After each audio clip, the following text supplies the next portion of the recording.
আমি একটা সতর্ক বার্তা দিতে চাই মানুষদের মাঝে। সেটা মানুষে কিভাবে নিবে না নেবে তার একটা ব্যাপার রয়েছে এখানে।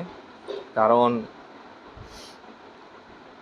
কিছু কিছু মানুষ মানে করছে, মানে এই যে বলছে ইয়াই কর ওয়াই কর, টাকা ইনকাম হবে প্রতিদিন 500 টাকা, 700 টাকা, 800 টাকা, 900 টাকা, 1000 টাকা, 1200 টাকা করে পাবি।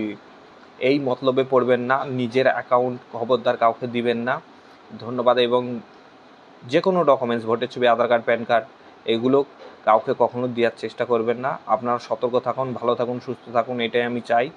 আমার দেশের লোক এবং আমার শহরের লোক, আমার ভারতবর্ষের লোক যেন নিজের কেউ বিপদে না পড়ে ওর জন্য। এতে আমার কোনো স্বার্থ নাই, এটা আমি আপনাদের জন্যেই এই ভিডিওটা করছি। ধন্যবাদ সকল ফ্রেন্ডকে আমার ভিডিও দেখার জন্য।